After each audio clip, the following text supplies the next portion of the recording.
वहीं खत्म हुई थी जब हाउजन खुशबू लगा के स्टूडियो पहुंचा था। डायरेक्टर को सब्स्टिट्यूट चाहिए था, इसे भला क्या एतराज। सीन अच्छे से शूट हो गया था, काम भी निपट गया था, सब के सब खुश।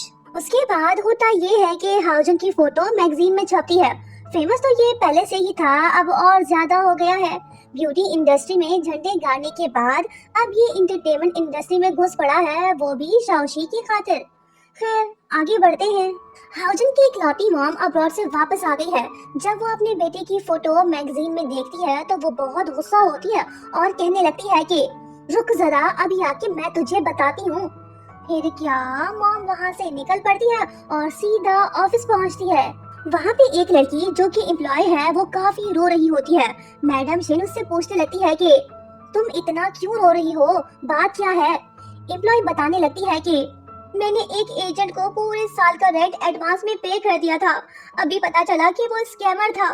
वो मेरे सारे पैसे लेके भाग गया। डिस्काउंट लेने के चक्कर में बर्बाद हो गई। समझ नहीं आ रहा कि क्या करूं।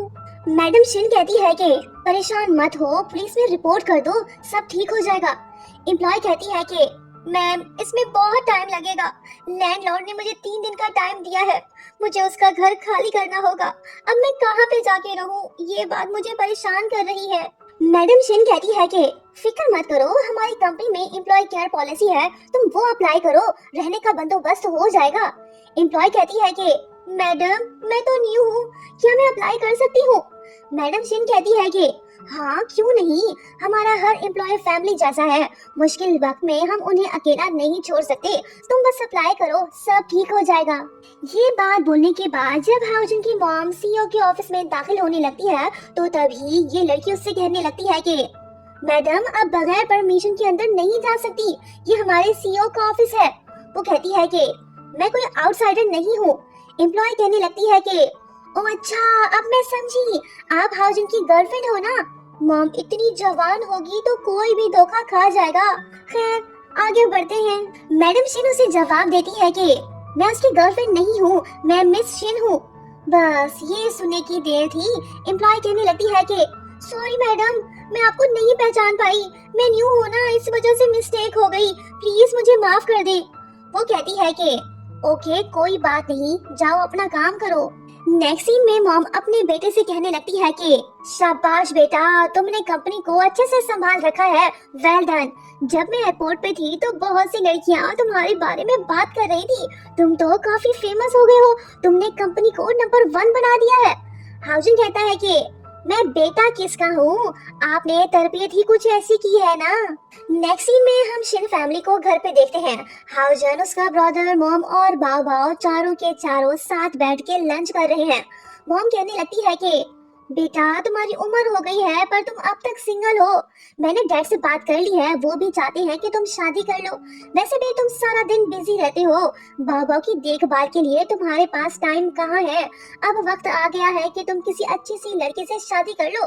तुम कुंवारे तो नहीं रह सकते ना, तुम्हें अब शादी करना पड़ेगी। ये बात सुनते ही ब्रदर जिन कहने लगता है कि भाई माँ सही तो बोल रही है। मॉम कहने लगती है कि बेटा तुमने मेरी बात का कोई जवाब नहीं दिया, शादी नहीं करना चाहते क्या। बाबा का हाल देखो, ये कुछ खाता पीता नहीं है और ये किसी की बात भी नहीं मानता, सारा दिन मोबाइल में लगा रहता है। कोई तो चाहिए जो इसका ख्याल रखे। ये बात सुनते ही इनका छोटा बेटा कहने लगता है कि मॉम भाई ने लड़की ढूंढ ली है, इसने खुद पसंद की है। मॉम हैरान होकर कहने लगती है कि सच में, तुम झूठ तो नहीं बोल रहे ना। वो कहता है कि नहीं मॉम, मैं आपसे झूठ क्यों बोलूंगा, अगर आपको मेरी बात पे यकीन नहीं है तो आप खुद भाई से पूछ लो।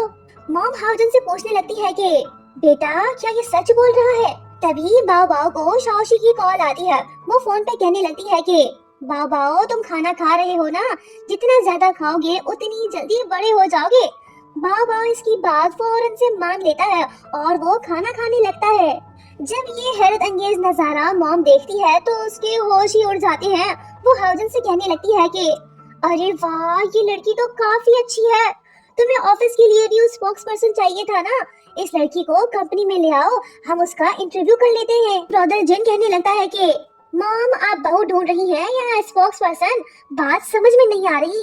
कुछ देर पहले तो आप शादी कर रही थी, अब आप ऑफिस तक पहुंच गई। ये बात सुन मॉम कहती है कि चुप कर स्टूपिड, तुम नहीं समझोगे। हाउजन के दिल में लड्डू फूट रहे हैं। ये तो शादी करने को तैयार है पर शाओशी नहीं मान रही ना। देखते हैं आगे क्या होता है। नेक्स्ट पार्ट देखना मत भूलिएगा। वीडियो को लाइक शेयर करो और हाँ, चैनल को सब्सक्राइब नहीं किया तो कर दो। बेल आइकन भी याद से दबा देना। Thank you so much for watching. Bye bye.